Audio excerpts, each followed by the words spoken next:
penting. Maaf, aku salah bicara. Tapi bisakah kalian tidak bertengkar? Mari kita selesaikan ini dengan cara baik-baik.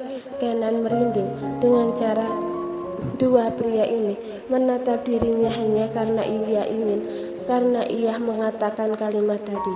Kenan mengangguk. Ya, bagaimana jika kita bertanya pada Elisa, siapa di antara kalian yang ia pilih? Salah satu pihak yang tidak dipilih wanita itu harus mengalah. Sahari menatap Kelvin dengan senyum ambigu. Aku bersedia, tapi apakah pria ini mau menerima hasil akhirnya? Kelvin mengepalkan tinjunya. Ia melihat ekspresi kepercayaan diri pria di depannya yang membuat ia terancam.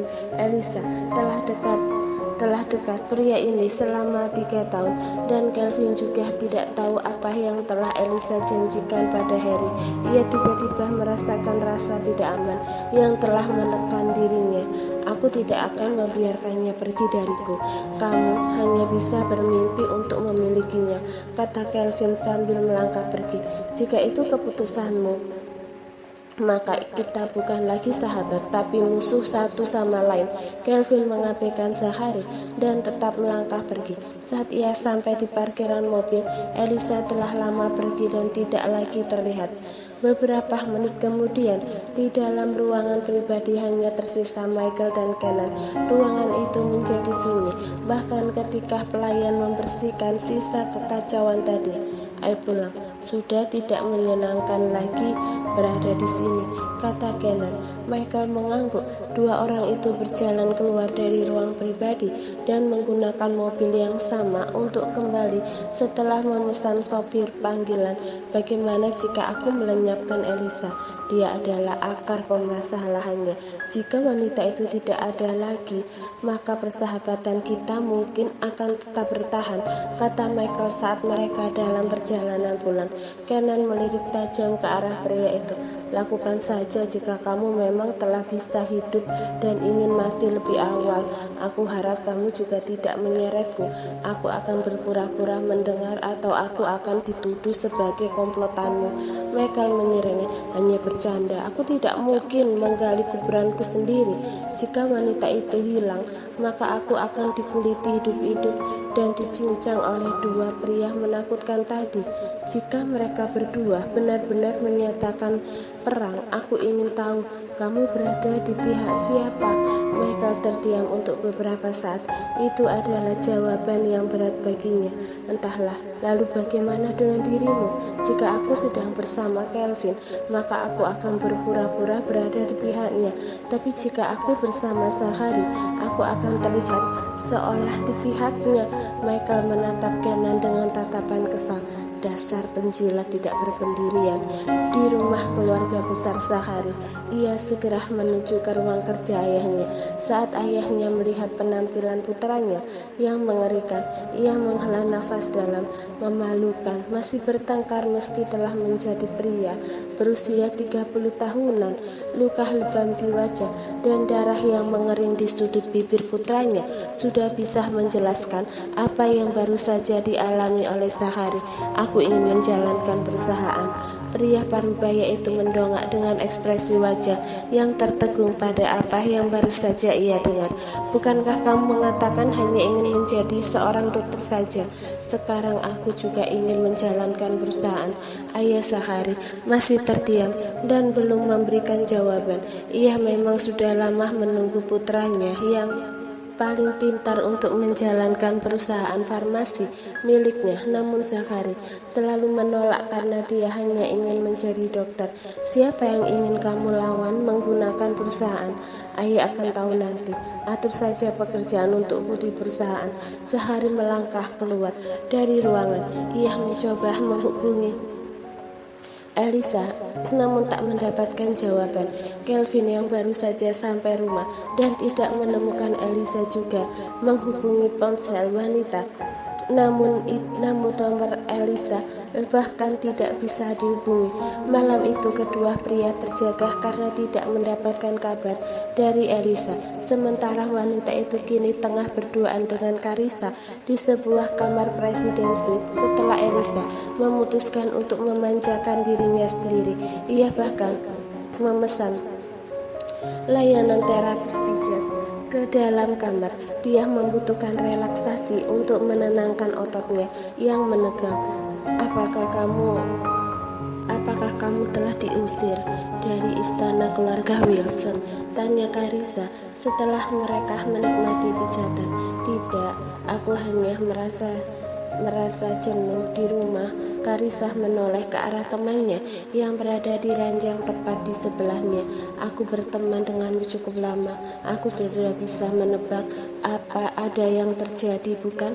Elisa menarik nafas dalam. Dia bahkan tidak tahu harus bercerita mulai dari mana. Sangat rumit, aku tidak bisa menjelaskannya padamu.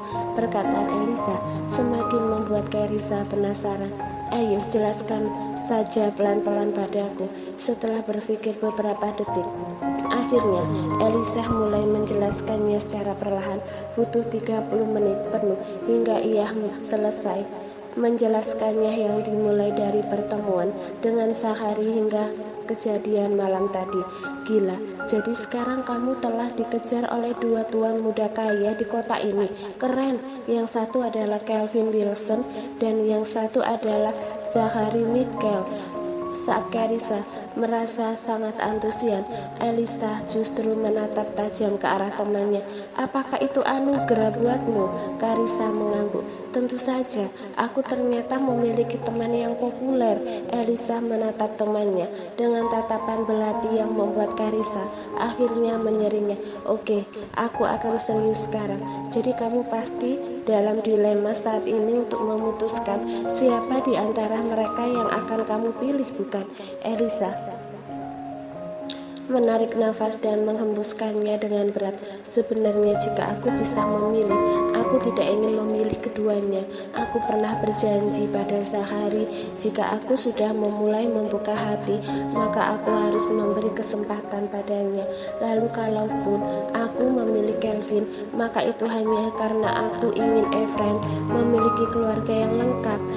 Aku tahu, kamu pasti tidak mencintai keduanya karena hatimu masih terluka karena pernikahan yang gagal. Aku punya solusi yang bagus untuk tidak melukai keduanya. Apakah kamu ingin tahu solusi apa itu? Katakan apa itu? Tanya Elisa dengan antusias. Menikahlah dengan kakakku, jadi kamu tidak akan membuat hubungan kedua sahabat itu renggang. Aku juga akan sangat bahagia memiliki saudara ipar sepertimu, jawab Carissa dengan senyum lebar. Elisa mengambil remote AC di nakas dan memukulkannya pada kepala Carissa. Aduh, bagi Carissa, nikahilah Winston untuk dirimu sendiri. Lagi pula kalian tidak memiliki hubungan darah. Carissa berkedip mendengar hal itu. Tidak menikahinya akan membuat Nicole menjadi adik iparku. Dua wanita itu mengobrol hingga dini hari dan baru tertidur setelah pukul 3 pagi. Jam yang sama ketika Zack akhirnya menemukan lokasi keberadaan Elisa setelah sekian lama. Bos, Nona Elisa dari Hotel Venus dan memesan kamar Presiden Suite, terang Zack dalam panggilan telepon. Kelvin mengerutkan keningnya mendengar Elisa justru membuka kamar di hotel dan tidak berniat pulang. Apakah ia sedang menginap dengan Sahari? Ia pasti sengaja mematikan ponselnya agar aku tidak bisa melacak keberadaan dirinya, kata Kelvin dengan suara yang dalam seolah menahan amarah pada dirinya. Tidak, bos, Nona Elisa bersama dengan temannya Carissa, sementara Tuan Sahari berada di rumah besarnya. Urat kemarahan Kelvin mengendur begitu mendengar hal itu. Tutupi keberadaan Elisa yang tengah berada di hotel itu. Jangan sampai Sahari tahu, karena aku tidak ingin ia mengunjungi Elisa. Baik, bos. Kelvin akhirnya bisa bernafas dengan lega setelah mengetahui keberadaan Elisa. Untuk sementara waktu ia akan membiarkan wanita itu memiliki waktu bersama teman wanitanya. Hari berikutnya Kelvin berkunjung ke kantor psikiater pribadinya yang berada di salah satu rumah sakit ternama. Ia adalah Dr. Lauren, wanita berusia 47 tahunan yang telah merawat Kelvin selama ini. Aku tidak berharap kamu akan berkunjung ke sini lagi setelah sekian tahun, kata wanita parubaya itu begitu menyambut salah satu pasiennya itu. Kelvin telah lama dalam kondisi stabil, bahkan konsumsi obatnya mulai berkurang secara signifikan. Jadi ia sedikit terkejut melihat Kelvin melakukan kunjungan lagi. Aku hampir menduga kamu telah sembuh total dan tak perlu menemuiku lagi, lanjut Lawrence sambil memberikan kopi yang baru saja ia seduh pada Kelvin. Aku memiliki seorang anak, kata Kelvin dengan tiba-tiba. Ia anak di luar pernikahan yang baru saja kamu dapatkan, bukan? Kelvin mengangguk. Bagaimana kamu tahu? Lawrence menaikkan sudut bibirnya. Jika itu adalah anak yang kamu rencanakan, maka kamu tak akan mengungkitnya dengan tiba-tiba. Ibunya adalah wanita yang belakangan ini selalu membuatku kehilangan kendali. Apa yang harus aku lakukan? Tanya Kelvin langsung pada intinya. Lawrence adalah psikiater yang pintar, jadi dia tidak perlu lagi bertele-tele. Aku takut mentalku tidak akan stabil lagi. Kamu merasa tidak aman dalam hubungan ini, bukan? Kenapa tidak memulai dengan membuat hubungan kalian menjadi aman lebih dulu? Kata wanita itu dengan santai. Kelvin mengerutkan alisnya. Apa maksudmu? Kamu menyukainya. Jika kamu tidak menyukainya, maka apa saja yang ia lakukan tidak akan berpengaruh padamu. Jika kamu meresmikan hubungan kalian, apakah kamu bisa menemukan rasa aman? Kamu tahu, aku paranoid mengenai ikatan pernikahan sejak apa yang terjadi pada ayahku. Itu adalah kegagalan orang tuamu, bukan kegagalanmu. Jika kamu tidak berani melangkah keluar dari bayang-bayang itu, maka kamu akan selalu berada dalam ketakutan itu. Kelvin terdiam untuk waktu yang lama hingga kopi panas yang berada di tangannya telah berubah menjadi dingin. Sementara itu Lawrence menunggu pria ini dengan sabar. Pria yang saat ini tengah berperang melawan traumanya sendiri. 2 jam kemudian Kelvin meninggalkan ruang kerja Lawrence. Saat di perjalanan ia mendapatkan telepon dari Zack bahwa Elisa mendapat kecelakaan setelah rak yang berisi display produk roboh dan beberapa barang menimpa tubuh Elisa saat ia mencari contoh produk. Kelvin segera memacu kendaraannya menuju ke rumah sakit. Di mana dia? Tanya Kelvin. Begitu melihat Zack di meja administrasi untuk menulis identitas tentang Elisa dan juga melakukan pembayaran, dia sedang ditangani oleh dokter. Kelvin berlari menuju ruang perawatan intensif yang tertutup rapat dengan lampu di atas pintunya yang menyala. Kelvin menjadi gelisah dengan tubuhnya yang gemetar untuk pertama kali dalam hidupnya. Setiap detik berlangsung sangat lama. Aku hanya melonggarkan pengawasanku pada wanita ini untuk sementara. Namun kenapa kini ia justru berakhir di rumah sakit, batin Kelvin dengan gelisah. Ia bisa merasakan telapak tangannya kini sedingin es. Beberapa saat kemudian pintu terbuka. Wajah dokter tampak kelelahan dan redup. Bagaimana kondisinya?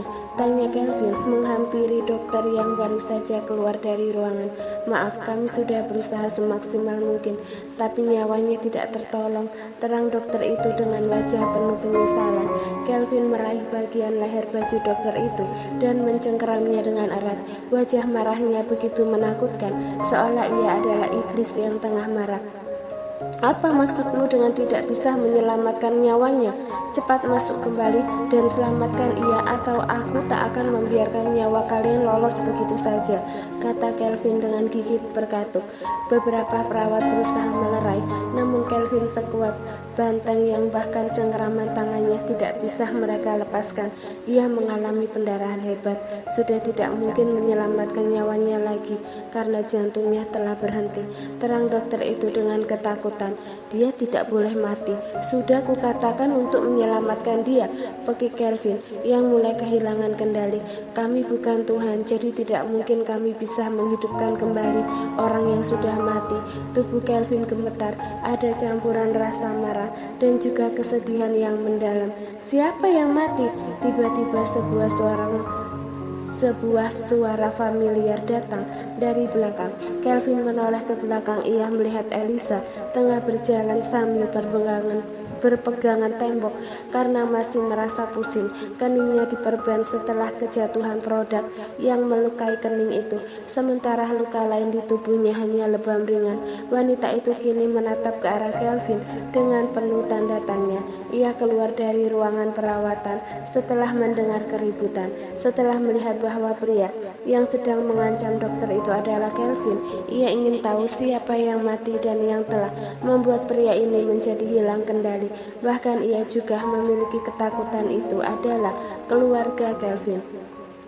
Kelvin menghampiri Elisa dengan langkah cepat dan memeluknya dengan kencang. Jantungnya berdebar dengan kecepatan yang belum pernah terjadi sebelumnya. Kini setelah memeluk wanita ini, ia merasa lega karena Elisa bukanlah orang yang ada di dalam ruang operasi tadi.